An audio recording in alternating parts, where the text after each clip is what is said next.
All right, welcome back to Steelers thoughts and Chiefs. I don't know. The plurals here are very confusing to me. This is not a great way to start the episode with the confusion about the name of our podcast. But welcome back to whatever podcast this is. I am one of the co-hosts here, Chris Dorst. I'm the philosopher and the Steelers fan in the group. And I'm Ajay Nair. I am the psychiatrist and the Chiefs fan in the group. It is great to be back. It was actually very strange not to record a podcast last week. Like I was like, what do I do with my time? I'm not cutting up YouTube shorts, so I'm very excited to be back. Um, Please, those of you that have been following, I know we got a lot of views on shorts, not in the last week because we didn't put anything out, but before that. So those of you that are watching on YouTube, following along with the shorts, you can listen to us wherever you find podcasts. Just look for Steeler Thoughts and Chief Feelings. We are on Instagram at STCF715 and TikTok at STCF8. And we're on Twitter at Thoughts14820, I think. Yes, I All think right. that's correct. So thank you to everyone that's been following along, and we've been having fun, and hope Yeah, we you've really enjoyed appreciate a little. Yeah. all the engagement and everything. So, um, All right. So I well, know post Super Bowl we did so much Chief talking. I feel like we got to start with the Steelers this time. okay, that's fine. I'm happy to. Well, I don't know how happy, but I am glad to talk Steelers. Well, So essentially, so the first thing that I wanted to get into, first of all, I've been seeing that there are rumors that Mike Tomlin is a big fan of Justin Fields. So before we even get deeper into the question, I want your thoughts on, are those rumors credible to you, and do you think that would actually lead to the Steelers seriously pursuing Justin Fields? um, so I don't. I'm sort of skeptical that we will make a big outside signing now. I mean, last time I thought maybe we were going to sign Tannehill because that was the rumor at the time. I'm sort of skeptical, but there's plenty of uh, stuff in the air about Fields and Tannehill, and Cousins too. This is part of life right now as a Steelers fan is these kinds of people getting excited about things that are not that exciting, right? So I've seen many tweets about, like fantasizing about our offense if we had Justin Fields at quarterback and Pickens and Johnson at wide receiver and Harris and Warren at running back, and think the tweet saying something like, "Who would stop this offense?" And I'm thinking, well, if we don't stop ourselves, I'm not sure that it's actually that concerning to other teams. This is the kind of I don't like to be in the position where we're fantasizing about something that would be a kind of nightmare for the teams at the top, and yet that's where we are. So that's one thing to sort of say right off the bat here. I don't, more specifically about your question, I don't think that Mike Tomlin will be the reason we sign Justin Fields if we do. I think it sounds like, again, this is, of course, my own opinion here, and I'm trying to read into a lot of the things that have been said. But I think Tomlin wants to give Pickett another go. I think Tomlin thinks that Pickett still has a chance to be good. Um, Art Rooney last week or the week before said something to the effect that uh, he wouldn't rule out the possibility that we sign a major free agent quarterback, but he would put it in the unlikely category. I don't remember if exactly that's the words he used, but something like that. So I am skeptical that we would do something like go with Fields or Tannehill or Cousins or someone. I do think Pickett might be the plan, and then if it goes south, we'll have to. Well, I don't know. What I would do is try to draft someone. I think either this year or next year, depending on exactly what they're thinking there. But I think it's just hard for me to get excited about someone that has had a while and we know who they are at this point. And I don't know. I think Tomlin thinks he knows who Pickett is, and I think Tomlin thinks Pickett is better than he has shown so far. So we'll see what comes of that. But I would be skeptical about us signing Fields. I don't think it's going to happen. Hmm. And do you think, like, kind of talking about knowing what Tomlin thinks Pickett is. Do you think we know what Fields is fully? Like, what are your thoughts on Justin Fields? I mean, that's a good question. I mean, it seemed like we knew he was very bad, and then he had some good games this year, or some good halves and bad halves. Uh, so maybe that's right. Maybe I'm being unfair to someone like Fields. Um, we do know who Tannehill is. I will say that, and we know who Cousins is. Um, and they're proven commodities, but they're not especially exciting commodities. Maybe Fields is one that there's a bit more excitement there because there's a little bit more uncertainty about what he could be. So of the three, I could probably most easily get myself excited about signing Fields. I still don't see it happening. Yeah. Yeah, I think that makes sense about Fields. The thing that's hard for me is like obviously there's so many flashes, like you see these exciting things, but he's also been really bad at times. And we have one example, at least in my lifetime, that I can think of something like that working out, and that's Josh Allen. And I don't know that, like, Josh Allen, admittedly, I was never, like, I was just like, there's no way. Everyone thinks Josh Allen is going to be great. Or not everyone, no one did. But when he started on the upswing, like in 2020, I was just like, no, no. Like, let's not fall for this. And then he turned out to be great. Like, but I don't know that I'd bank on that for Fields, even though he has like tangible skill that for some reason it's just not coming together. I don't know. Yeah, I mean, to be honest, that's the kind of position we're in with Pickett too. Like we've seen a good sample size. I don't know how many starts, 25 or so by now, and he's never blown us away, right? I mean, he's there have been games where it's like, oh, he's in control now. Uh, Particularly in games when Canada, like the one game after Canada left, he looked like he knew what he was doing. Finally, and looked confident making throws in the middle of the field, which is something that he didn't seem to want to do before that. Um, so there's, you know, yeah, I mean, but it's hard to know where to go from one game of good tape from Pickett, really.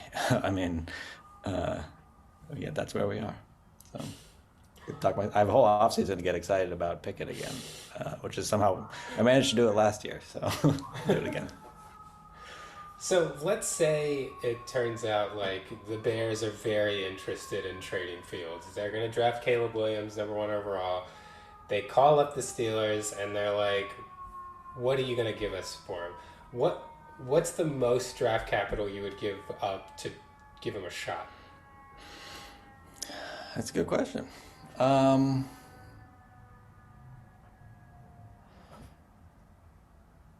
so we're trading solely draft picks at this point, right? Yeah, I mean, if there's a player you want to give up, sure, but I mean, not really. um, I mean, I would have said Mason Cole, but he's already gone. Um, Maybe, I mean, realistically, it would probably have to be like a second rounder, right? Isn't that like the sort of perceived wisdom right now? Do I want to give up a second rounder for? Not really. I think I'd be more excited to see what Tomlin and Omar Khan do in the draft with a second round pick than I would be to see what Fields could do with that second round pick given away. Um,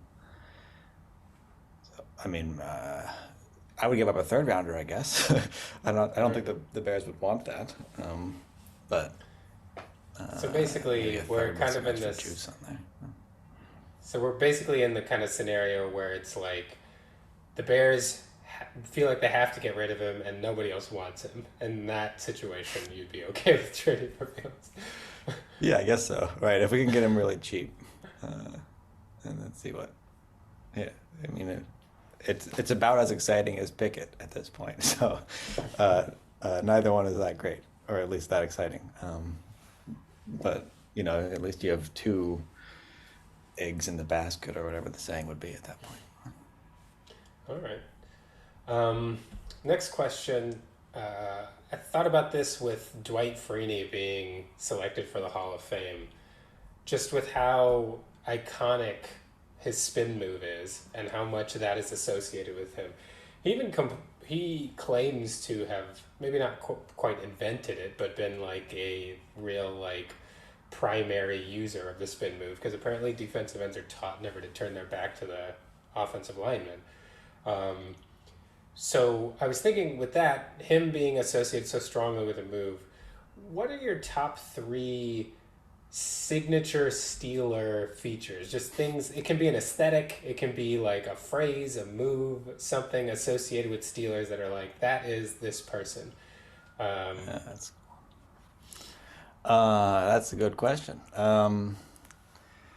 Is it for active Steelers or just sort of Steelers that I've no, watched in my life? throughout time, yeah. Anyway. Okay. I mean, you got to go with Palomalu's jump over the line Oh, yeah, that's a good when one. it's a quarterback sneak or something like that, or not even a quarterback sneak. He's done it on I think running plays too, but just sacked the quarterback by jumping over the line at the snap. Um, I think that's got to be in there. I think maybe Ben's pump fake, um, which Oh, but yeah. he could fake you out. I mean, he could fake out the camera person. He could fake out um, you know, people in the secondary. But that was quite a pump fake. And even if you watch like he does a couple pump fakes on that game-winning drive against Arizona in the Super Bowl 43, where you thought like, how did he hold on to that ball essentially? Because it looked like it was a full arm motion going, and then he somehow just like resets. So I don't think I've ever seen anyone do as energetic a pump fake as him. And then where to go? I mean,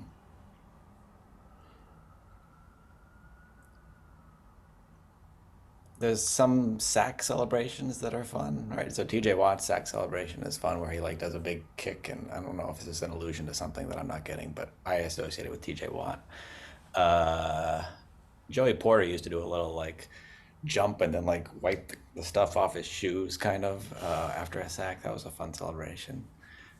But I also think those memories of James Harrison being at like a just like leveraging himself under the offensive lineman and being at like a 20-degree angle with the ground and somehow still like working around, just that sort of image in my mind is pretty awesome. I think I might have to put that up there as well. So I gave you more than three, but but I think those ones are the ones that come to mind. Those are good. That the first two especially, I had not thought about in so long, and you're right how much we associate like Palomalu's jump and Ben's pump fakes. Yeah, he must have the biggest hands. What did he have really large hands? Like, I think he did, yeah. yeah, They because weren't Pickett he. sized. I mean, his ability to go so far into the pump fake, it's unbelievable. Yeah. Oh yeah, those Yeah. are good. He didn't The have to do Palo. like the Manning two-hand pump fake. You know, remember those? It's like, Yeah. like, who are you actually faking out? But, Yeah, he did like a full shoulder, like. Yeah, but the Palomalu jump, like he did it so well that it made you feel like other people should be able to do this, but clearly are not. Like it's incredible that he was able to time the snap like that. yeah, yeah, that's right. I mean, okay, the more we're sitting here and thinking, like, there's probably other. I mean, Antonio Brown's toe taps on the sidelines, I think Oh would you know those were awesome, and it was just the connection he and Ben had, where you need a 25-yard out, and probably you're going to get it right now. Like there are situations where we needed it and we got it, right? Uh, so those were cool. And then Le'Veon Bell's, I mean, we talked a bit about this in the past week over text, but his hesitation, his jump cuts, and just everything about Bell, the way he played, the way, not his personality, but the way he played, was just amazing to watch. So I feel like he could have a number of characteristic moves that should be in the consideration for the top Steelers moves in the last 20 years or so. yeah, I still remember like because Bell was at his heyday when we were like up and coming and we could not beat the Steelers ever, and just the demoral, like when they would hand it off to Bell and he's just standing there and standing there. It's just like, why can we not tackle him? Why, like, he's gonna get 5 yards, and it's the most frustrating thing in the world. You're just like, how is this happening? And he'd just wait, and there'd be a hole, and he'd get through it, and you're just like, you can play excellent run defense, and he has like a 7 yard gain, and it was very Yeah, frustrating. that was so fun to watch, and I got to reminiscing a bit when you sent me a video of him running this past week, and it does make me sort of want to give him another shot if he wants to give. Like, I don't have any say in this, obviously, but I doubt the Steelers would really want to take him up on it, but I would be in favor of just seeing what he can do because he was pretty special back in his prime, and if he's got a semblance of that still, it's just so fun to watch. It's more fun, like even if we have better running backs, it's just more fun to watch someone run that way than it is to watch like the Willie Parker style, just like get to the outside as quickly as you can. I mean, it's exciting, but there's something about the way Bell ran that was just different. Yeah, and that clip was, in my opinion, that clip was the reason that Mic'd Up exists. Like, we need more mic'd up clips like that. Like, the clip that I sent Chris was Le'Veon Bell, like, jukes, I don't even know who it was, a Jacksonville Jaguars defensive lineman. And the involuntary noise that he makes when he gets juked out, he goes like, oh, and it's like the funniest, like, it just makes me laugh so hard every time I watch it. Like, Bell just like hits it and he's just like, oh, and he goes down. It's amazing. I feel like we need more mic'd up like that. Oh, it's so funny. Yeah, he doesn't say anything else on the play either. It's just like snap, and then you see this happening, and then you see the cut. Oh, and he falls over, and he says he almost later on the sideline you hear him say like I almost blew up my knee. Just trying, So funny. yeah, he moved differently. Yeah. All right. So last Steeler question for this episode. We talked in previous episodes about how one of the biggest needs for the Steelers is a corner. So I did a little bit of draft research. Now, it seems like there are like 5 or 6 corners that could potentially go in the first round. There's a lot of. So I ended up picking 3 that I felt pretty good about as first rounders. And I'm not as interested in like the players initially, but just are the players specifically, but the fact that they kind of represent 3 different archetypes of corner. So I'll kind of describe them each to you and see what you think. What style do you think would work the best with the Steelers, with the way they play defense and just like attitude wise, where you think that that would fit with the Steeler way? So the 3 corners I picked. The first one is a guy named Quinyon Mitchell from Toledo, and he apparently is someone who's very technically sound. He played at Toledo, which is one of the biggest dings against him. Like, people don't know what he looks like against biggest competition. Although he did play Ohio State a couple times and apparently acquitted himself fairly well. Maybe not like a top end athlete, but he's kind of projected as a little more of a zone guy maybe. Second guy is Terrion Arnold. He played at Alabama, and he's like the more toolsy guy. Like, got all the traits, got all the physical attributes, but he hasn't played corner that much. He actually started at safety and then was switched to corner, but plays corner really well. And he's probably a better man to man guy, like just ultimate athlete man to man corner. And then the last one, my guy from Mizzou, Enos Rakestraw Jr., he's a little bit undersized, but he plays basically like L'Jarius Sneed. He plays like very physically, very strong. There's some questions about his long speed, which was also the case with L'Jarius Sneed. So the combine is apparently going to answer a lot of questions about him. And the question is whether he can play as physically in the NFL since he's a little undersized. But so are you thinking? Would you prefer more the like technically sound zone guy, the physical freak man guy, or the guy who gets his success by playing really physically? That's a good question. I think I would lean. Well, I would lean away from. I don't know. Remember the name Quinion Mitchell, the zone guy, the first one that you mentioned. I think the other two sound more promising to me. I mean, uh, Tyrion Arnold, Alabama. Am I getting the name right? Mm-hmm. Yeah. Um, Experience at safety is cool, right? I mean, I think that's to have a better sense of what else is going on in the secondary, what the person behind you might have to be thinking about. Um, and I think, our best corners have been good man-to-man guy. Like Ike Taylor was a, good man-to-man guy his whole career essentially. And right now, I think Joey Porter Jr. likes to man up with the best receiver. So if we can get two really good lockdown man-to-man corners, I think that would be. I mean, everyone wants that, right? Mm. um, uh, but you're likening, I don't know if I'm going to get the name right, Enes Raystrad, Enos Rakestraw with a K. Rakestraw, Yeah. the MU, yeah, I mean the MU corner, likening him to L'Jarius Sneed. Well, I have a thing for Sneed, so uh, I couldn't be disappointed with that either. Yeah, I don't know how to And pick between those last two though. and it sounds like of the three, Rakestraw is the most likely to be available at 20. What was the Steelers pick? 20? 20, I think we're picking at 20? 20. I should probably know Yeah. this. I mean, in theory, any of the three could be available, but I think Mitchell and Arnold are both more likely to go before 20 if we believe what certain people and not other people are saying. So, Yeah, yeah. I just checked. We do have 20. Which feels like where we always pick nowadays. So just right at the cusp of the playoffs. Um, so that's the Steelers. You want to move on to Chiefs now? Do we have time? yeah. Yeah, I think we can Okay. get maybe one or two in before our break. So the first one, maybe we shouldn't even count. This is just a sort of another opportunity to express any thoughts that came up now that you have a little bit more distance from the Super Bowl about the game or even about the season as a whole.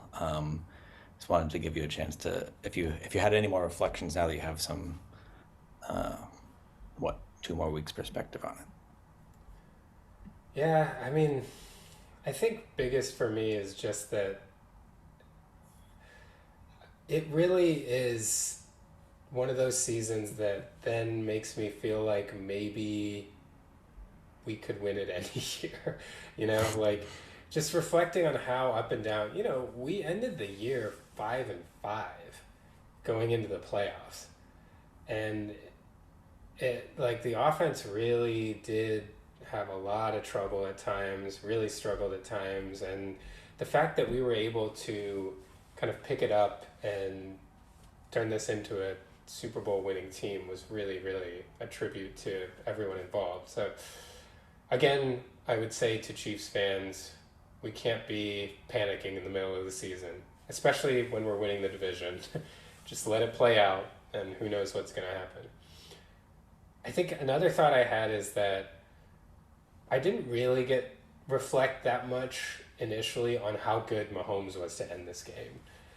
Like it was such a struggle through a lot of it that to then go back and see, I think he had something like 220 some odd passing yards and another like 25 or 30 rushing yards just in the second half. He really like exploded in the second half of that game and really took control. The fact that he was perfect passing and accounted for a total of like 60 to 70 yards on that final drive with his throwing and running. Like I don't know, he really is special with his ability to turn things on at the end of games. And I don't know that I knew he was good, but I didn't realize how good he was at the end of this game until like getting a little distance from it and looking at it. Yeah, it was really, really quite an effort. And I found out that Mahomes is now the leader in career rushing yards in the Super Bowl for quarterbacks, which I'm like, all right. I feel like, Yeah, that's I mean, that's that's probably gonna hopefully get extended by quite a bit. So yeah. it's I really think they should. crazy. I think every Super Bowl they should have him do like something a little bit unusual, or maybe like like have him catch a pass or something like that. So like he can get into the running for like most receptions in Super Bowl history from here on out. Right? Like if he's gonna get into like 12 Super Bowls or something, let's let's try to get some records while we're at it. Right? Yeah. So, Good. Yeah, I mean, yeah, I think it's right when you think about like who moved them down on those final drives. I mean, it was him basically, and it wasn't like when I think about the Steelers in the Super Bowl, like I think about the good Super Bowls, and I think about the against the Cardinals that final drive there. It was a great drive by Ben, obviously, but really like Santonio Holmes did a large chunk of that, right? So it's not like you can put that all on Ben. Holmes made, I think, all but one of the catches on that drive, and turned them. He generated a lot of yards there too. So he also dropped a touchdown, but then he caught the touchdown. So anyway, I mean, I think it was you didn't have a situation like that where it was like I don't know who between these two to give the praise to. It was Mahomes pretty much all the way, right? Yeah, yeah, it was really a spectacular effort, and I don't know, it's just something to see how well he can play when the chips are down. He's now, I think, 17-14 in his career in games where he was losing by double digits, and the rest of the NFL has a combined winning percentage of 15.8% in that same situation. Like, it's just crazy. Like, That he's is over 500, and the rest of the league is at 15.8%. You're down by like 14 points. You're thinking this is fine, right? This is like the situation where everyone else thinks, well, this is like it's like the dog in the burning building meme or whatever, right? For Chiefs fans, it really is fine at that point, right? For everyone else, it's not good. Yeah. Um, all right. So how about this? Next question.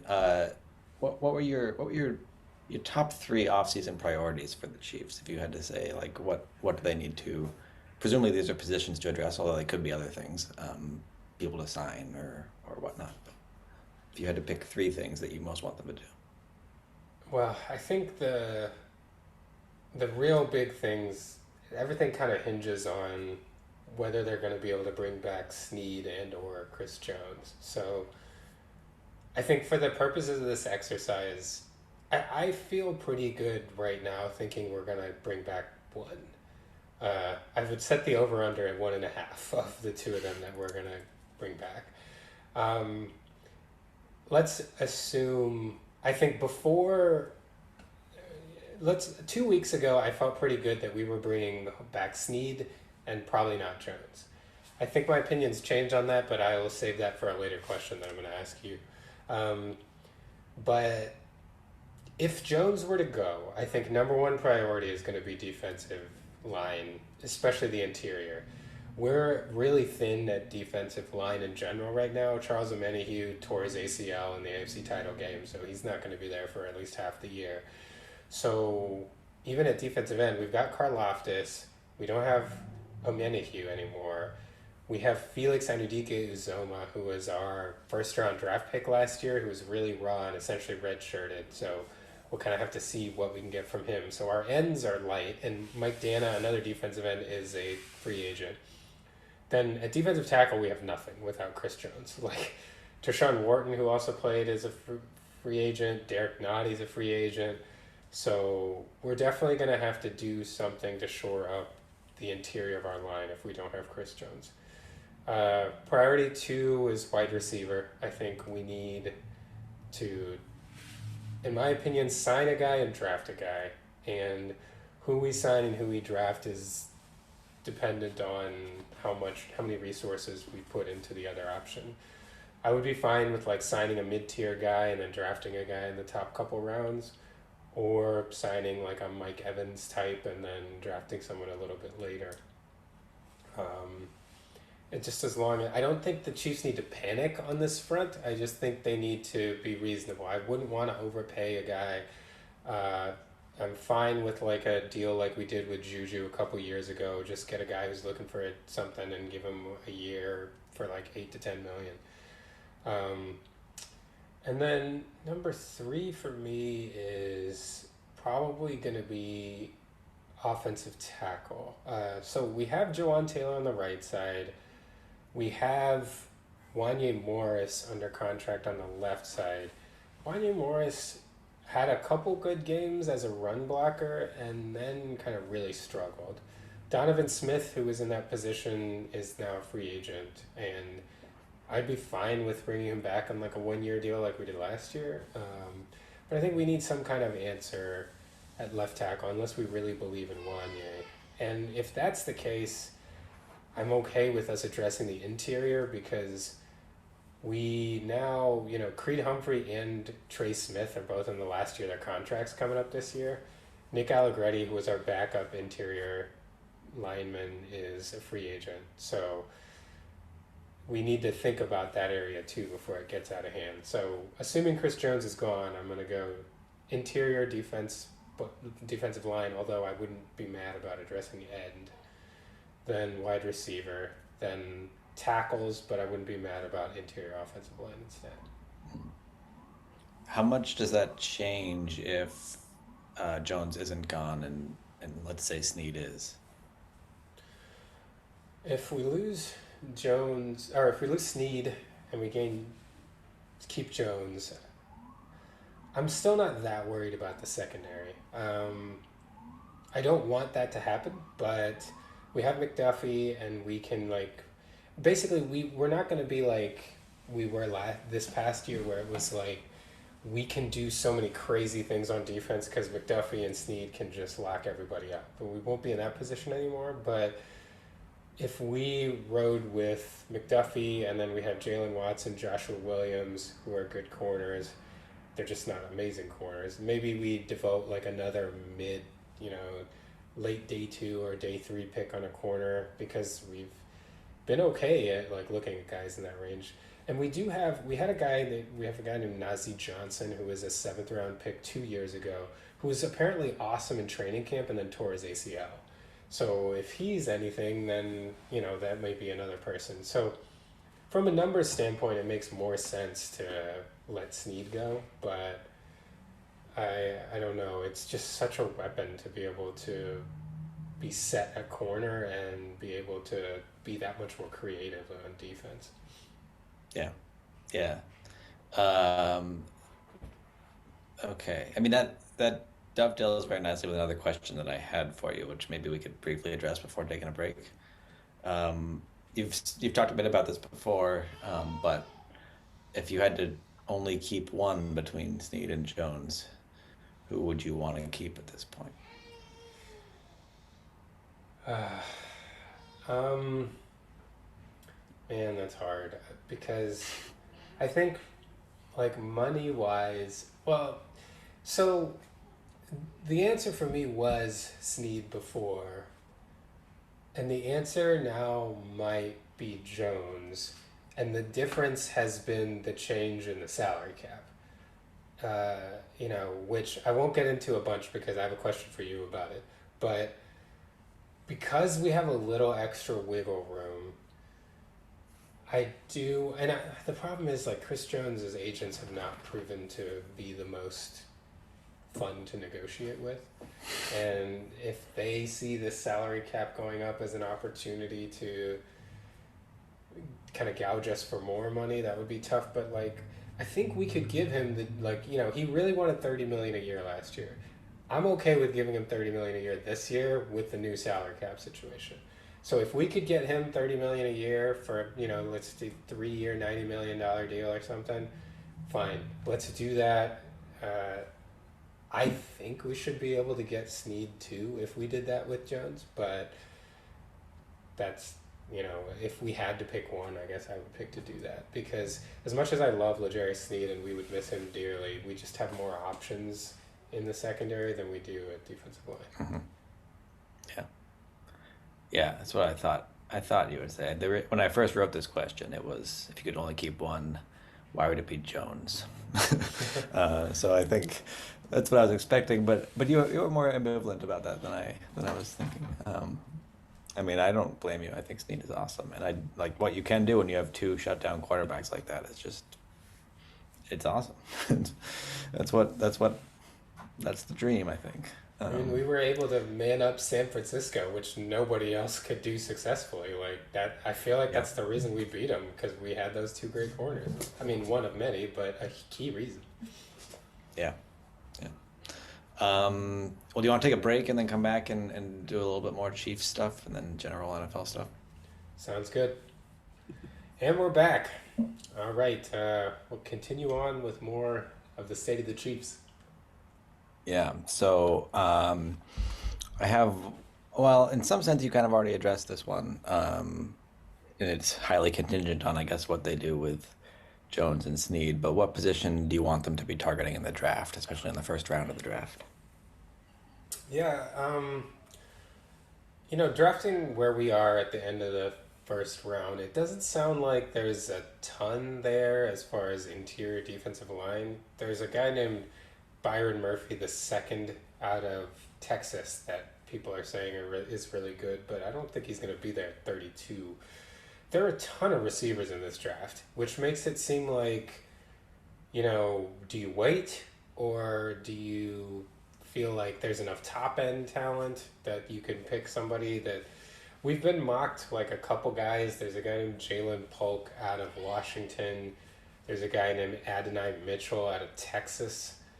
Uh, I know more about Polk than I do about Mitchell. Like Polk was the second best receiver on Washington after their star Rome Odunze, who's definitely not going to be available at 32. But Polk seems like he's like a good route runner. He's somebody that can separate. Maybe doesn't have like great long speed. Um, but it sounds like maybe he's like more of a wide receiver 2 than a wide receiver 1, which is fine with me.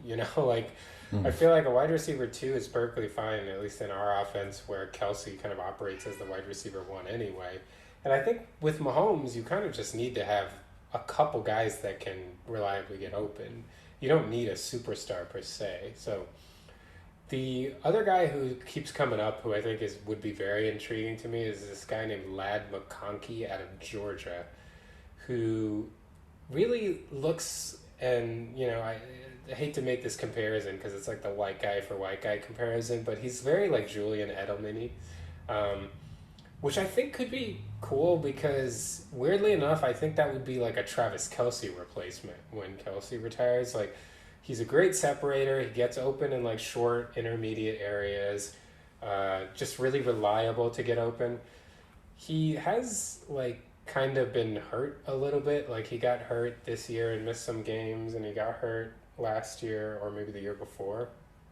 But the Chiefs are always very cautious about injury stuff. So if he ends up being there, and I would not be unhappy drafting someone like him or Polk.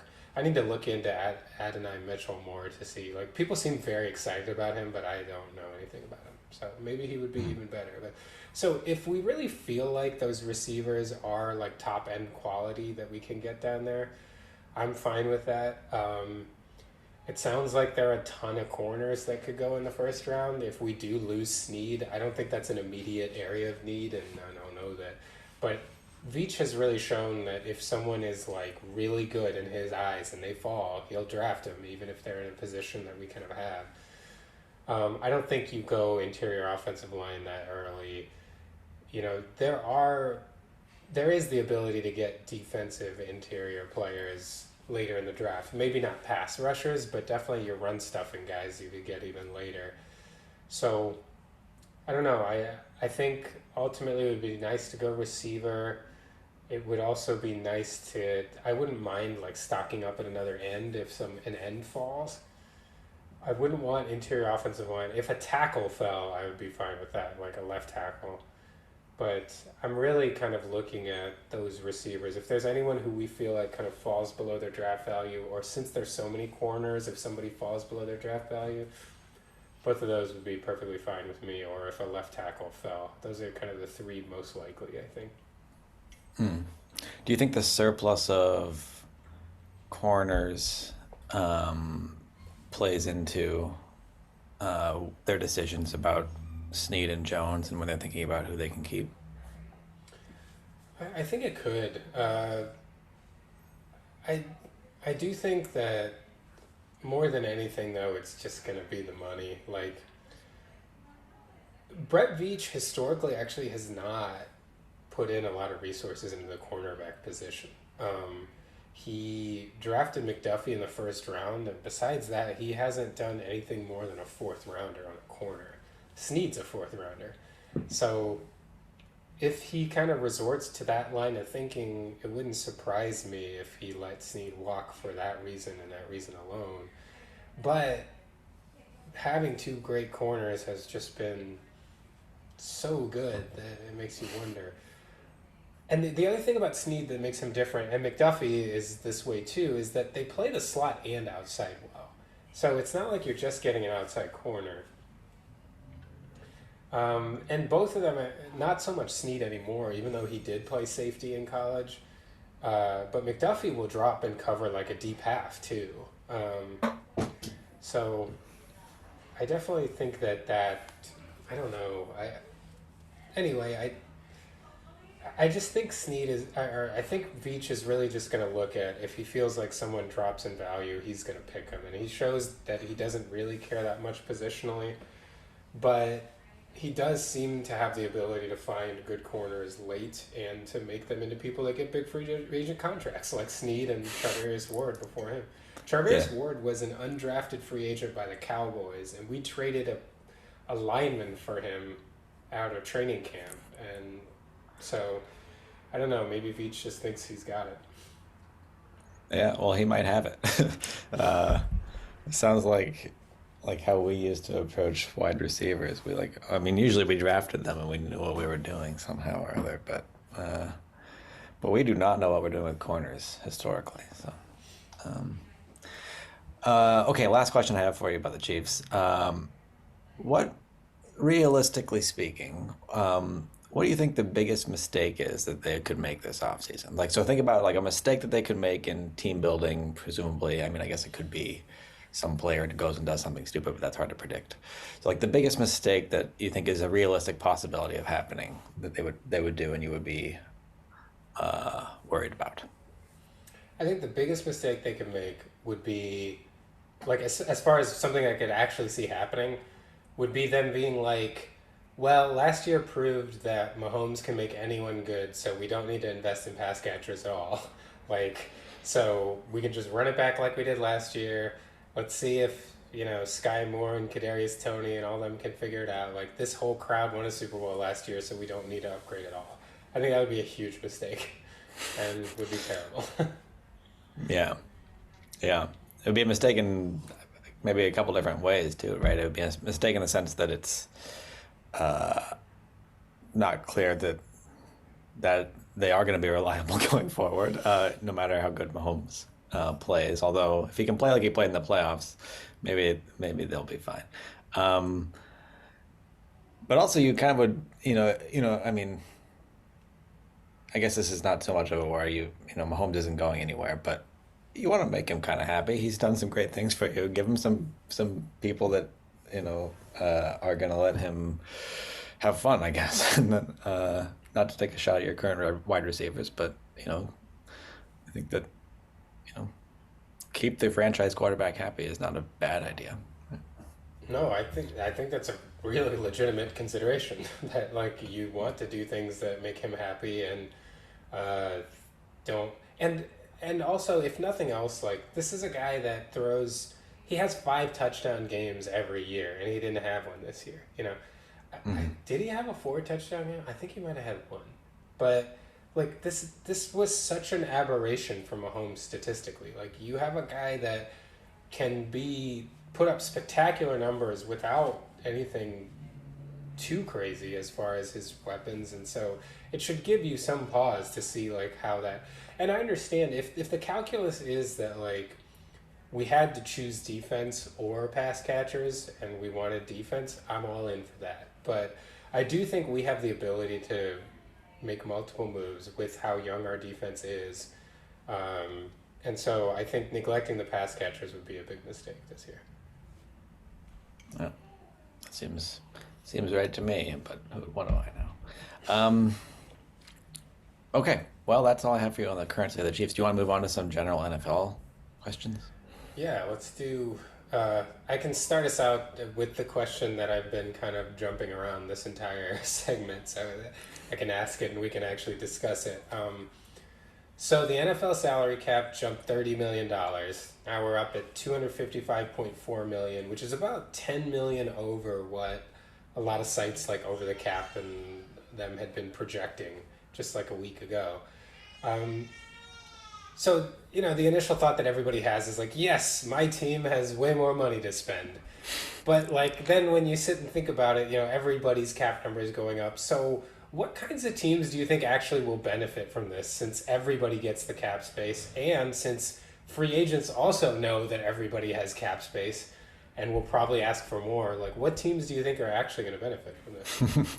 That's a good question. I mean, so here's one point of unclarity for me, which is sort of what are the considerations that go into how much they raise the cap and how much they decide to do that? Because in theory, they raise it. If they raised it, like, if they raised it way too high, then teams that have a lower sort of revenue stream are going to be kind of disadvantaged. um, so that could be I mean, I don't really know how realistic of a consideration that is for a lot of teams, but it seems like a possibility. I mean, I know with the revenue sharing that it should be relatively equal, but I actually don't even know how that works, to be honest. So maybe there's all sorts of like unknowns for me over here about about exactly how much money each team would have to spend in a situation where they weren't near the cap, but so that's one question, or just exactly how that works. And to be honest, I should probably know more about it. The other, well, what other considerations are there here? I mean, Well, to address that one, so my rudimentary understanding at least is that every owner seems to have the means to spend up to the cap. Like, so the cap, I believe, is determined based on numbers from like revenue from the last couple of years, maybe even just the last year. And it's calculated as a percentage of revenue, which is like owed to the players. So that percentage of total revenue goes in the player pool and it's divided by 32. And so each team has to spend that much and that becomes the cap, is my understanding. That's mm, probably an overly simplistic understanding, but I think that at least gets us in the ballpark of how it works. Now, I do think it's true that some owners have like cash limits that they're not willing to spend above, but that doesn't necessarily mean cap because they could structure contracts in a way that people have high cap numbers, but they're not actually spending that much cash in a particular right. year. But I do think my understanding, at least the way that the people I follow, which to be fair is not a very owner friendly group of people, they believe that owners have the means to spend all this, and most quote unquote cheap behavior by owners is completely owner driven, not by like a lack of resources to actually spend. Mm, okay. Well, let's operate with that assumption then, that it's not going to sort of right. If someone is not spending, that's on the owner. That's not on their inability to spend. Um, so who does this advantage? I mean, it clearly advantages the players, right? Or it helps the players, right? Their contracts get bigger and bigger. Um, uh, what team does it help? I don't know. Do you have thoughts on that? It's not obvious to me how to think about that yet. I think so. The one thing that I feel fairly concretely or fairly confident about my opinion about is I think it helps teams that have players that are going into free agency that are potentially franchise taggable because the franchise tag is determined based on existing salaries, not based on the cap. So the cap Yeah. going up doesn't increase the franchise tag. So you like that's why I love this situation with Snead and Jones, because in theory, if we now Jones's tag number is very high because it's higher than defensive tackle, and I don't remember the reason why. But it's something to do with like I believe that the tag is done as an average of the top five salary earners on like salary per year at your position. But I remember reading that that came out to like in the 20 millions, but Chris Jones's tag number is 32. So I don't remember why. I think it has something to do with how his last deal was reworked or something. Because the only other exception I remember to that rule is that if you've been tagged before, then the tag that you get the next year is 120% of the previous one. But for some reason, Chris Jones's number is very high. But one thing that you can say for certain in a negotiation is that whatever the tag number is, should be like a hard ceiling on the annual salary per year that you're willing to give someone on a multi-year deal. Because it's like, well, we're guaranteeing you more money. Like, we're not going to pay you more per year than the franchise tag is. We'll just tag you if that was the case. Yeah. Um, so at least for the Chiefs, it kind of helps that, well, your limit is 32, your tag number. You want a $30 million a year deal. We were less likely to do that with the cap being lower. Now we have 10 million extra cap space this year. Like, maybe we can do that. So I think it really helps those kinds of negotiations. And it makes me feel like, if you have somebody hitting the market anew, uh, it kind of helps in that negotiation, because it does sound like too that deals are made based on previous deals, not so like I think that would be helpful. But when you're starting to get another team's free agent and you don't have the potential for the salary cap to act as like a buffer on negotiations, then, or sorry, you don't have the franchise tag to act as a buffer on negotiations, then I don't know. Maybe that is more helpful for the player. I'm not sure. Yeah, I see that. That's a good point though about the franchise tag being based on current salaries. So it clearly is advantageous to the Chiefs in that respect right now. I mean, it does seem in general too that it's advantageous to have a larger than expected uh, cap increase. That's helpful to the teams at the very top because they probably have more players that are going to be wanting big deals right now, and so it's probably helpful to the Chiefs to have extra space at this point. Um, Whereas if you're the Steelers and you would like to have players that you want to pay a lot. I mean, we have some, of course, but or other teams that are sort of like, yeah, they don't have the talent that someone like the Chiefs has. Then it's probably less of a worry for them or less of a help to them. But, What do you think about this, actually? Now that we're talking about this, I have a theory this is not a fully formed theory, but I wonder what you think about this. I would think that the cap going up would be more beneficial to teams that have very limited cap space, because the difference between having like 10 and 20 million is a lot different from the difference between 50 and 60 million. Like, if you already had a ton of cap space, this jump probably doesn't help you as much as somebody who, because I remember somebody tweeting, I think it was Eric Eager, somebody that I follow, who tweeted the phrase, uh, I'm going to butcher this, but the basic concept was the like gaining more cap space, like having adding cap space to cap space is less beneficial than having less cap space is detrimental. I don't even know if I said that correctly, but the lack of cap space is way more of a problem than an abundance of cap space is a good thing. So decreasing your lack of cap space is way more beneficial to you than increasing an already abundance of cap space. So I wonder if teams in that area will benefit more because it gives you some wiggle room. Whereas, like, does it really change your strategy if you have 50 versus $60 million of cap space? I'm not sure. yeah, yeah, that's right. It's diminishing marginal returns as you have the more cap space you already have, the less that another 10 million is going to do for you. Um, yeah, that seems right. I mean, I don't know. I mean, the cap is a very complex, complex beast, but it does seem, from my naive understanding of it, that would be right.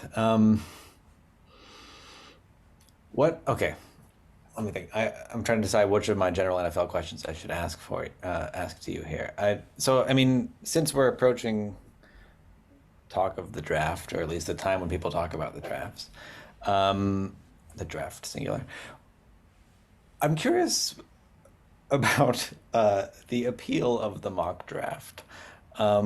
And to be honest, I think I'm kind of missing something, and I have been for perhaps my entire football fandom, but I've never really understood the appeal of the mock draft. I mean, it just feels too far removed from any of the things that are genuinely exciting for me to actually care about what someone guesses my team might do, which doesn't even affect the on-field play until potentially another year down the road. I just don't know. I don't get it. And if maybe you get it and can enlighten me about why I should be caring more about this. But do you know why this is such a thing? I don't know. Well, I will say, like, I do read mock draft.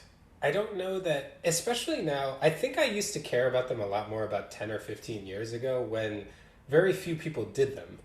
So, like, there was an assumption, probably falsely, in my head at that time that these people knew something.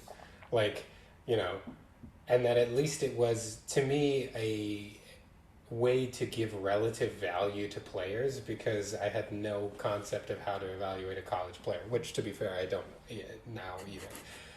But at least now, as somebody who knows that these are essentially meaningless, it is hard to. I think to me, the value is just seeing what people think my team should do or what it could do, and then like seeing what people think about specific players so that when they go off the board I'll know whether I should be mad or not before my team, you know? Because Yeah. someone will be drafted and I'll be like, yay, no, I don't know. Right. This is often how I approach the draft. I listen to what my whoever I follow thinks we should do. And honestly, I don't know if they know what how much they really know about who's going to pan out. I mean, I don't know how. I mean, this is draft's a crapshoot anyway, right? Like, isn't this? No one really knows how these things are going to go. Um, but it does give me something to be a little bit angry about or a little excited about when when things fall a certain way, right? But beyond that, but that's really, I don't know. Yeah, again, it just feels too far. The things that I get most excited about are like making a good play or making like an awesome play that wins a game or something like that. And this is just too far removed from that for me to really. There's like a level of uncertainty, and then there's a level of like just if this pans out into those big plays, it's not going to be for a while. Probably a lot of the draft picks we make are not going to be good for at least another year. Um, so I don't know. I mean, like I would probably get more excited about doing like a mock game. Like we could we could just like imagine how a game goes or something. I mean, like I guess I don't know if that's really a thing that people do, but I mean, give game previews and things like that. But I don't know. It's the kind of thing that I just feel like I've been missing something for my entire football career, as it were. You know, I think people do that in baseball. They have like sim leagues where you like can draft players, and I think based on their statistics and projections they simulate a season, and like you actually like play games against. I honestly don't know how detailed it is, but I know that people do this, and it sounds like the kind of thing that we would do if it was there for football. Yeah, I could see it. Um, it's the kind of thing that, well, objectively, it's a waste of time, right? But but it's, I guess all these things are. Well, that's a whole other question. Maybe I'll wait to ask you a bit about that later. But why are we fans of football teams in the first place? Um, but I'll put that one on the shelf for now. All right. You want to Well, I intersperse these, or do you want me to go again? no, I've got another question for you, and I had actually written this down, I think before we recorded our first podcast, but it has bubbled to the surface again because I don't know if you heard that, you know, there are reports that Andy Reid is going in negotiations right now for a contract that's going to make him the highest paid head coach in the NFL. And, you know, I remember all those things about Andy Reid retiring. And so I just have to put it to you this way. Does Mike Florio like football? Like, what is this guy's deal? Like he like completely made up this whole thing. Not made up, but you know what I mean? Like, there was never a credible report that Andy Reid was thinking about retiring. Mike Florio just said Andy Reid might retire, and then everybody was citing Mike Florio as someone who, and like it doesn't seem like Andy Reid has been thinking about retiring at all. And he was the same guy that was talking about Tomlin retiring too, wasn't he? Like, I think that's what I was trying to remember. I think so. yeah, Yeah. yeah, and like this is the guy that like before the first time we played the 49ers said that the 49ers strategy should be to try basically to like hit Mahomes like maybe a little after the whistle and maybe like it's worth the risk and like I don't know. I don't understand this man. Like he follows football for a living now, his own choice. Like I looked him up and he's apparently like he went to CMU actually, Carnegie Mellon. And he did metallurgical engineering and then he did law school at West Virginia and then just decided to start writing about football in 2000. Started this website in 2001 and then became like he's very well sourced and I think a lot of agents really like him, but like I don't get a lot that makes me feel like he is genuinely likes the game. Like this is his job now and he just makes rumors and he throws a bunch of stuff around and he tweets things about how like the preseason's stupid and all like I don't know. I just don't understand Mike Florio. I don't understand what he wants. I don't understand what he's trying to do. Yeah. I mean, this is, I mean, one of my questions was perhaps tied to the sort of media culture around the league, and this might be related to that, but it does seem like there's a lot of, we'll generate some articles here by generating, it is possible that Andy Reid retires, right? So we'll put the Andy Reid might retire story front and center, or it is possible that Mike Tomlin retires, or it's possible that he wants to move on, given what we know. It's just not, you make a story out of nothing, and then that story's out there, and then other people start talking about it, and they start asking about it, and you can see why a coach or a player would just get, you know, fed up with this kind of thing, right? Like this is just, you know, totally manufactured from the get-go, and but as a fan, it's hard to know because sometimes these aren't manufactured, and sometimes, so you have to sort of try to read through, and it's not always easy. This is the same thing I was saying about when Mike Tomlin, the rumors were spinning around that he might want to leave after the season. It just felt like when you dug down, it looked like the initial report was something like he could do it, Yeah. and of course he could do it, right? Yes, but then that seemed to be spun into thinking, oh, he's thinking about it, or he might want to do it, right? And it's just a story that perpetuates itself. So it's a frustrating. I mean, right? So you can see why this kind of thing would happen, right? They want to drum up excitement and news stories and whatnot. But and I wondered if, I mean, maybe I'll just, if you have more to say on this, I don't want to shut down the topic, but I think it sort of segues nicely into one of the other questions I was going to ask you about the Chargers again are now again being talked up as well. Maybe they have the pieces to beat the Chiefs or to dethrone the Chiefs. Not even a month after the Chiefs just won the Super Bowl. Uh, I mean, this is a perpetual thing every offseason, right? We have this kind of story about the Chargers, and I wonder where it's coming from, and probably there's a lot to say about where it comes from, but I wonder how much of it is, the Chargers have always had a sort of touch and go fan base. I mean, not a their stadium's always populated by other teams' fans, right? And so it does feel like the league would have an interest in trying to drum up interest in the Chargers, right? I wonder how much. I mean, this is just very speculative, but I wonder how much of that is really going on there, right? The league trying to generate excitement about a team like this. Yeah, I don't know. With the Chargers, I don't because I feel like this has been happening since they were in San Diego. Like like I don't know what it is with the Chargers that like and maybe part of it is like about that team. They always seem to have players that are like interesting and flashy and going back to like when they were good with LaDainian Tomlinson and Antonio Gates.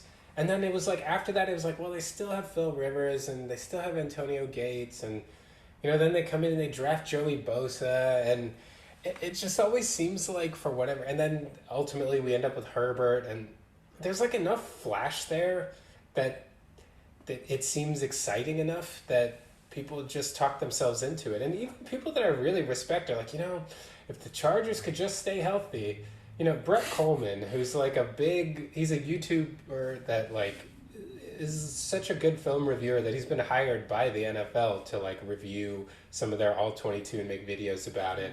And I think he's now employed by the Chargers actually. But he was saying last year like, oh, like if the Chargers had just stayed healthy, like, Herbert got hurt and this happened, and it's just like, goodness, it's every year. Like, I don't know.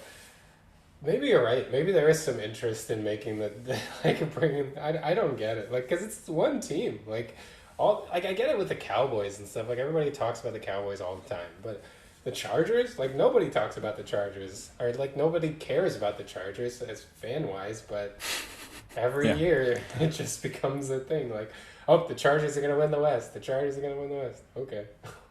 Yeah. And I'll be honest, like I often have thought like, it seems like they have the pieces or something, but it's I don't know how much that is just sort of that belief is a result of the media narrative also. It probably usually is because yeah, they have some flashy players, I guess, but they, they it's not like they're winning Super Bowls. I don't Yeah. I don't know where this belief is coming from, but um anyway.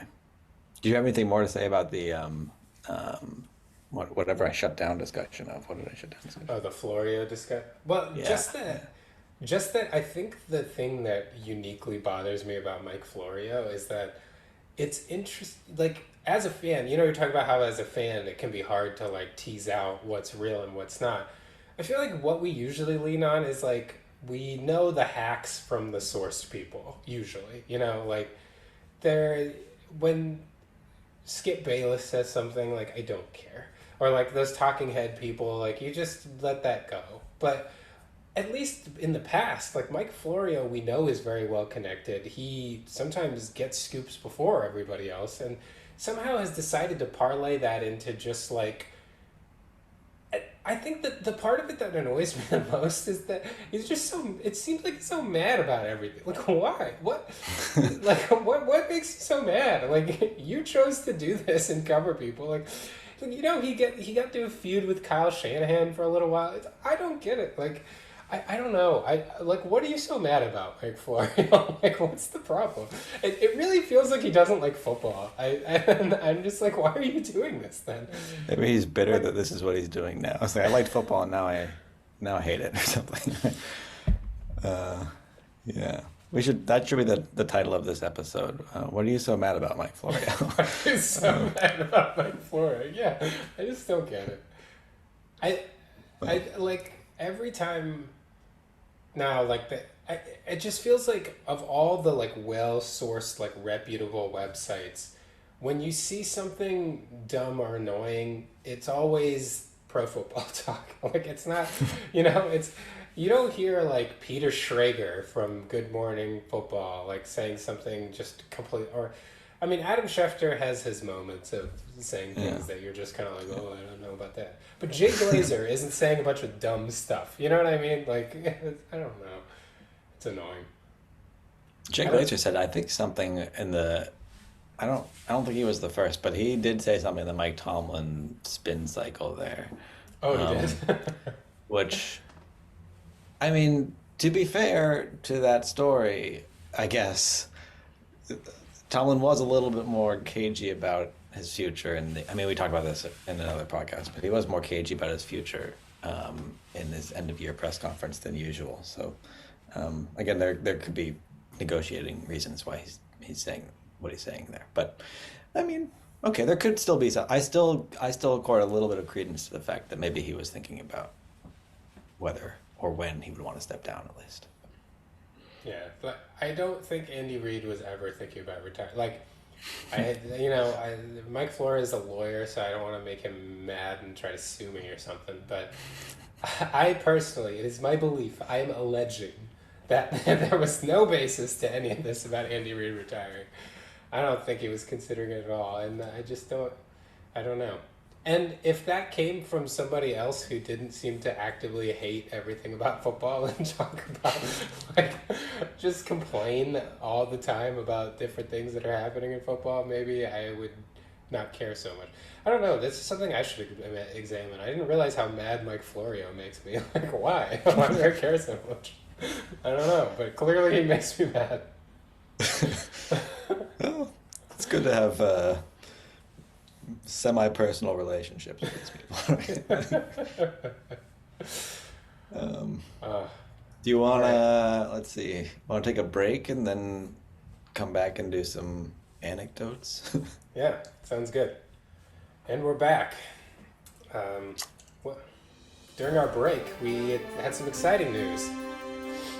Exciting is one word for it. Yeah. Probably I'm more excited about this than you are. I don't know. Do you want to break the story?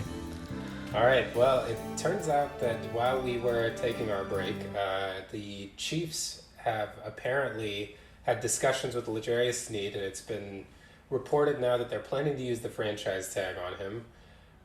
With he's still going to have the ability to kind of talk to other teams, and the idea is that if they do not agree on a deal, then they are willing to trade him on the tag. Um, so yeah, are you excited? Well, I'm a little excited. I mean, I still would like Snead to be a Steeler, and I don't have any confidence that we'll draft cornerback well. So he's a proven commodity, and I love the way he plays the game. So I would be excited about the possibility of trading for him. I don't know what we would have to give up, but um, how do you feel about this, though? So I was trying to formulate my thoughts during the break. I've got a couple. First thing, I guess, is the most obvious thing, which is just that clearly the Chiefs were not comfortable losing Snead without some compensation. That they feel like he is valuable to the point that he needs, we need to get something for him if we lose him. I'm a little troubled by the kind of way it was presented by Jeremy Fowler in his initial report because, you know, oftentimes the franchise tag is used, like we discussed earlier in this episode, that it's like a starting point for a negotiation for a long term deal. But the Chiefs are seemingly like, you can go talk to anybody else and see what you. So it's almost like the Chiefs may not be viewing it that way, or they Yeah. said Kansas City's open as an option, but this isn't solely a negotiating tactic. This is like you can go see what other deals you can get, and if you like what contract you get from somebody else, and they're willing to compensate us in a trade, then we'll trade you there. So I don't know. This is almost like a modified free agency, just with a little more leverage for the Chiefs, which I wish the goal of this was to solely negotiate with Snead, but it doesn't seem like it's. This is a lot more like when Tyreek Hill was talking to us, and we were like, "Well, see what you can get somewhere else," and he got the deal he wanted from Hmm. Miami, and we were like, "All right, we'll trade you then," Yeah. Um, Yeah. Well, so the one point, right, is that it seems like their stance is that they're more open to losing him than you might have been hoping that they were. Does it affect how you're thinking about the Chris Jones situation? well, I think there are two things about that. One is clearly 32 million was too much for them for franchising Jones, right? They're not willing to tie up that much cap space. A lot of cap space was tied up last year while we were negotiating with Jones. Sorry, I ate some almonds and I have some almond pieces stuck. Uh, yeah, so we had a lot of cap space tied up while negotiating with him, and they just don't seem like they want to do that anymore. But 32 million, too big of a cap number. Snead is more like 19, I think. So I think they're willing to hold that cap number and still have some money to play around with. The other thought I have is like maybe they feel pretty good that if they let Jones out on the market, he's not going to get the deal that he thinks he's going to get. And Hmm. so then maybe they'll still have a chance to get him because you feel like either they have some plan at defensive line to get somebody else, which we'll know soon because Brett Veach, when he's trying to fill a hole, unless he thinks he's going to do it in the draft, he does it pretty quick. Like last year, Jawan Taylor got his deal from us really early. When we signed Joe Tooney, after the 2020 season. Again, it was very early. Like when he really wants to plug a hole, he really likes going into the draft feeling good or at least okay about every position. So if we don't think Chris is coming back and we can find another way to fill that hole, I think we're going to do it really early in free agency. Hmm. But my hope is that maybe the idea is that he's not going to get the deal that he thinks he is, and we feel strongly about that, and so we are going to kind of let him go try and then hopefully come back to us. Knock on wood. Yeah. I mean, there's plenty of reasons that one would want to play for the Chiefs nowadays, so there's always that. Um, it's interesting the describing Veach's approach, though. I think for a while now the Steelers have kind of had a different approach where they wait until very late to try to plug holes that seemed like they were holes the whole off season. Um, you know, in recent years, I'm trying to come up with names here, and obviously I'm having trouble right now. But we've had, we've signed people even, in probably mid-August, where they were filling holes that I thought, wasn't that a hole the whole off season. I like Veach's approach, and I mean we've only had Omar Khan for one half off season, kind of, or one off season. So maybe he'll approach things differently, but I'm curious to see if the Veach approach seems smarter. Yeah, because it seems like, I think starting with Belichick, there was this kind of belief through the league, which, a lot of smart football people ascribe to the idea that, like, don't waste resources, don't go for the big money, like, pick up small, like, save your cap, pick up small signings that deliver more value than the cap number. And the same idea with the draft, trade down, accumulate picks, get as many swings as you can. And Brett Veach doesn't like completely eschew that idea, but he definitely is fine going the other way when he feels strongly. He's like, if there's a guy I like, I'm gonna go up and get him. We've traded up a lot of times. And I think it's the same in free agency. Like, he seems to be okay on both ends of this, that he will go after the guy he likes and commit resources, and he's really looking at the bottom of the barrel and trying very hard to try to pick up value there too.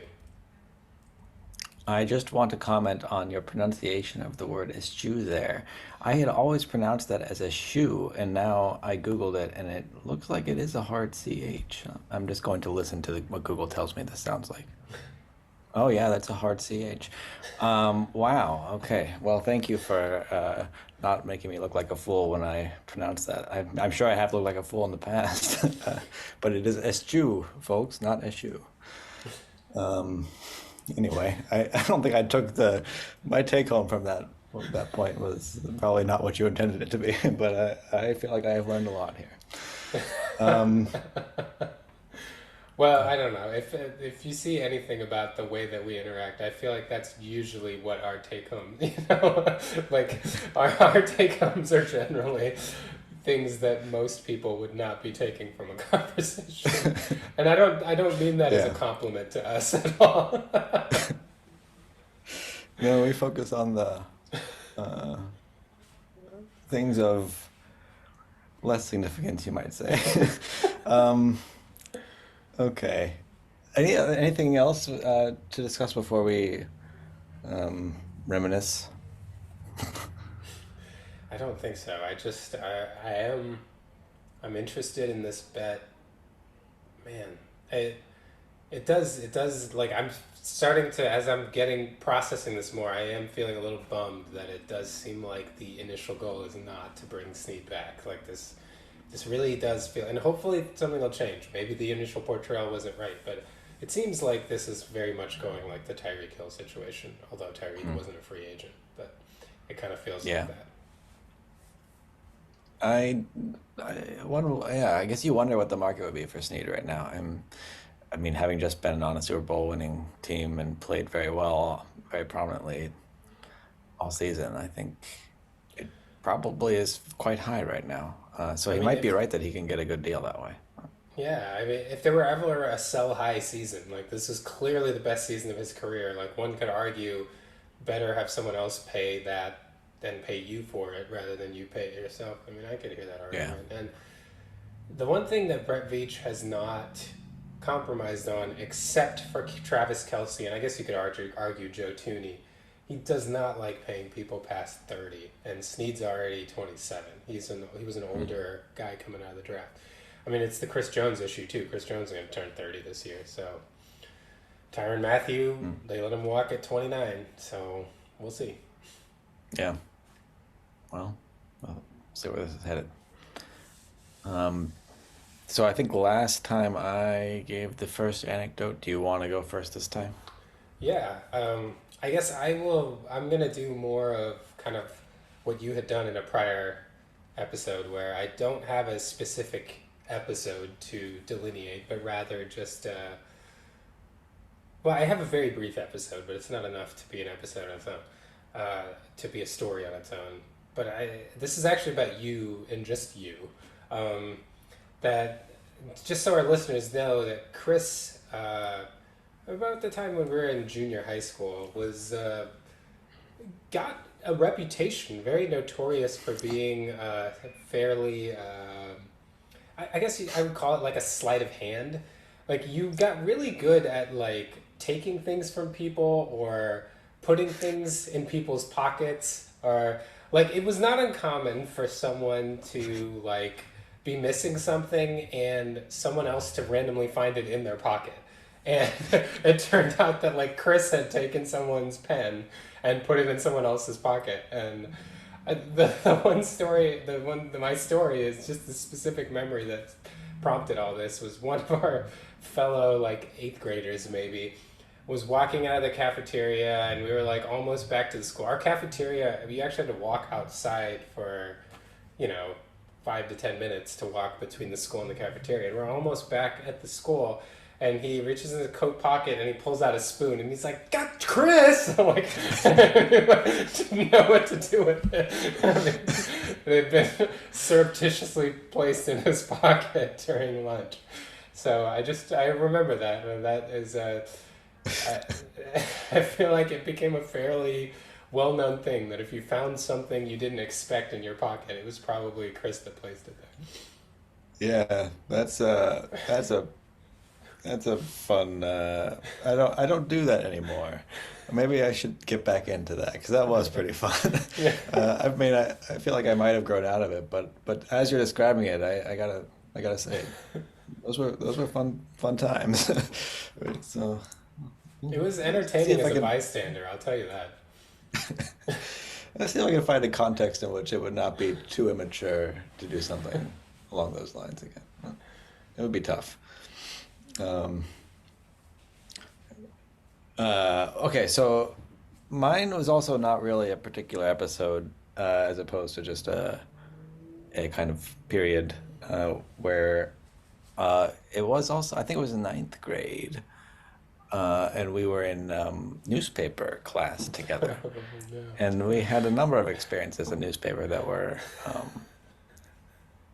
noteworthy, I would say. Um, the ones that come to mind most readily are really maybe three of them. So I think, and they're all, well, we'll see. So I was a sports editor, the sports editor of our newspaper. What was your position? Do you remember? I was the in-depth editor or something. We, I think Okay. in-depth, I think that was the term. I don't remember. The deep dives or something. Yeah. Yeah. Well, you had the serious reporting, and I had like, well, we'll see how unserious my reporting was. Um, I think one of my first article in our first edition was just like a recap of the NFL that week. And I remember this because I think it was the week that Jerome Bettis had 5 carries for 1 yard and 3 touchdowns. Maybe against the Eagles or somebody. I don't remember who it was against, I but think it was a that week one game, wasn't it? oh yeah, I think maybe it was the Raiders actually. Yeah. Anyway, yeah, it was an early season game, and I'm pretty sure that was 2004, right? Because that was when he had that stat line. And so I recapped the NFL, and I did this for a couple of our weeks, and I always, I'm sure, devoted more space to the Steelers than any other team. Um, and it was odd because no one else, this was in Columbia, Missouri, no one else there would have cared at all about the Steelers. So, but it was just, I was the sports editor, so I got to write what I wanted. but there was not a lot to write about. And I later had the I was suggested that I write about something CIS sports related, CIS being our middle school. And so the article that came out of that, a real banger, was girls tennis team gets new uniforms. Um, um, that was about the extent of it. I mean, it also included a quote. The quote said, it asked what this particular tennis player thought of the uniforms, and the quote was there, and then I think there was an ellipsis in here. All right, and that was it. But that quote made the article, It and the wasn't. It hesitation might was have not really been. explored. It might have been like the only quote, or like one of very few. Yeah. Yeah, there were not many quotes in that article, and the you would have thought that if there was that kind of hesitation, it would have been explored in the interview or the article or both. But nope, it was just left for the reader to make of it what they will. Uh, so that was the extent of my writing capabilities at the time. I, So, I would also argue it may be less a reflection of your writing capabilities and more of your interest in the subject matter. Because I feel like you were kind of, your arm was twisted to go and report on that article. Uh, that's fair. Yeah, I did not want to do it. Um, that's it. But you could have. I could have made. Could have made the best out of it and pursued the lack of enthusiasm, perhaps. Anyway, yeah. There was also a time in newspaper where we had ads for Papa John's, because they were like right across from our school, and sometimes people would go there. And we often ate Papa John's on those late nights when we were compiling the newspaper and trying to make sure that there was like a pica space between everything, and no one knew what a pica was. Uh, but we at one time didn't have, we forgot to get the ad that they wanted us to place. Actually, we did two different things in this. So we never, I think eventually we settled on an ad that they wanted us to put in the paper because we got free pizza from them for advertising in the paper. But one thing we did was we scanned a napkin that said Papa John's on it. We put that in there. And you could tell when we scanned it that it was like a it's like a folded in one full. place. Yeah. And so it was just in the newspaper there, a folded napkin essentially. And then another thing we did was we took an ad from their website and we put it in there. And then only after the fact did we catch that it said click here. Uh, so it's a printed newspaper, and click here Oh was man. not possible. So anyway, that was a good time.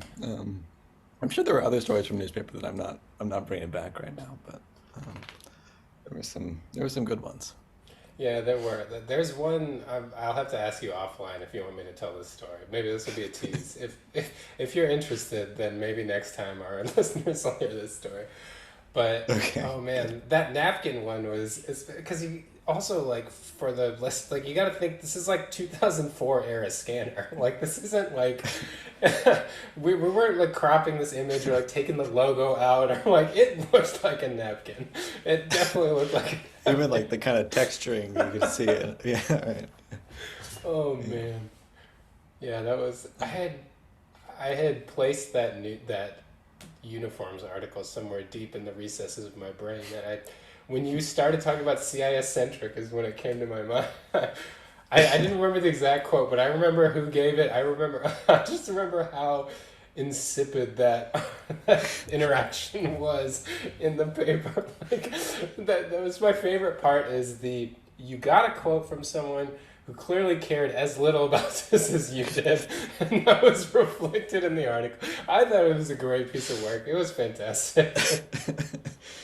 No one here wants to be talking about this or writing about this, and that came through very clearly. Yeah. And do you remember, like, because so it was 2004. I remember, you know, the Chiefs had come off their 2003 season where we went 13-3 and we were awesome. And I was expecting 2004 to be more of the same, and it was not. We went 7-9, and we were just always couldn't get out of our own way. And yet the Steelers, who were always good, Like, but then it was just like, okay, they got a Tommy Maddox was starting, and then Ben Roethlisberger comes in, and then they just start winning and winning, and I was just like, oh my god, like I thought that we were supposed to be the good team this year, and then like there's this upstart Steelers quarterback, and he's a rookie, and like, can they really do this? And then I remember, I think you beat the Patriots and the Eagles maybe back to back, or it Yeah, was two yeah, very good teams, and one of them was the Patriots. And that was when I was finally like, okay, like I have to admit I was wrong, kind of like slow playing the Steelers, like they're really good. And I wrote an article about it for the newspaper, and our editors wrote your name as the byline. So, and I remember you being like, "What the heck? Like somebody else writes a good thing about the Steelers, and everyone's gonna just think it's me." yeah. I forgot about that. This was the kind of thing where we stayed late to like format it. We stayed after school and we'd be there for, I don't remember, pretty late at night, I think. And I Yeah. think it must have been a situation where you and I was like, okay, we did what we had to do. We're gonna leave probably like 9 o'clock, and then the next day we see the printed version and it's my name instead of your name. Oh, what the? Um, Yeah, you were better about like getting your stuff done and leaving than I was. I would get distracted. So YouTube didn't exist back then, but I would watch videos on E-Bombs World on the oh library wow. computer. Like I remember that's where we first, this is going to be a real callback for those of you that are, I feel like you have to at least be like in your low 30s to know about the Numa Numa song. Like I remember finding that on E-Bombs World. I think during during newspaper, like, like at that time. And I don't know, people that know online memes better than I do might say 2004 was very late to come across that. I don't know. It's possible, but I'm Yeah. pretty sure that's when I came across it. But yeah, I would waste a lot of time doing that, and then I have to go back to editing my article. Is that still a thing? The Numa Numa song? Like, is it in the zeitgeist at all? I think I've I seen it a lot. saw I saw it because I follow this Twitter account called the Nostalgia from Your Youth, and it popped up there, which is why it's on my brain right now. But Yeah. yeah, I don't know that people that didn't grow up in the '90s have any understanding or recollection or interest in it whatsoever. It's like an early version of TikTok or something, right? Like that. It's just this guy that's like really having a great time singing and dancing to this song that is catchy. I don't know what it means, It's but really catchy, yeah. I think it, if I remember correctly, I think it's a Romanian song. I ended up like really getting into this song just for the song after, and I think it's definitely a love song. I remember the main part of it is like there's some like the end of the chorus is something about like missing your eyes or something. Like it's definitely like talking to somebody that he misses or used to have a relationship with, something like that, I believe. yeah. Well, maybe we should incorporate that into the show somehow. I don't Oh, if we could get rights to that and that would be our intro know. music or our fade out music, that'd be great. Yeah. That would be something. All right. Well, anything else for this episode? Uh, just to end it out, I wanted to just make a plug for the T-shirt that I'm wearing. Uh, the all juice. So this is only relevant to anyone who's watching this on YouTube. But the this T-shirt actually, I wore it because it's a Combine week, and there was a former. He was a Kansas City Star writer, and then he ended up going to Yahoo, and he passed away a couple years ago. He used to write for about the Chiefs. His name was Therese Paylor. He for the combine and like in draft season every year he would come up with what he called his all juice team, which were the people that he felt like gave the most effort on the field. Uh, I just loved him as a writer. He had a couple things like one of his big phrases, which it's not a unique idea, but I remember him using the phrase all the time. The contract year is undefeated, and I remember him calling Mahomes after we beat the Jaguars in his rookie season, or not his rookie, but his first year as a starter, started referring to him as Baba Yaga from the John Wick. Like, so I don't know. He was a really great writer, and they still sell these T-shirts that the proceeds actually go to a scholarship at Howard University in his name to help like young journalists. But anyway, just wanted to give the reasoning as to why I'm wearing this shirt as a plug for Therese Paylor. He was a great Chiefs writer and national writer about football, and very sad that he passed away. But if anyone wants to support his scholarship, buy a shirt, or I'm sure there are ways to donate directly too. Yeah, the All Juice team. There you have it. I will not give a fuck for this plain V-neck shirt that I'm wearing. There's nothing to this shirt. Uh, but that's a shirt worth wearing. I think that's good. Um, all right. Well, thanks to everyone for listening. If you made it this far, and even if you didn't, thanks for listening to what you listened to. And keep following us on all of our easily rememberable handles on these different sites. And we'll be back. I think probably this off season we're gonna have to get into questions about fandom and why one would be a fan or not be a fan. And I think we should have some fun discussions here. So that's where I'm one of the things I'm imagining filling the off season with. Yeah, for those of you that are like where there needs to be more philosophy and psychiatry, oh, get ready for this off season. We'll fill it. Don't worry. All right. Well, until next time. All right. See ya.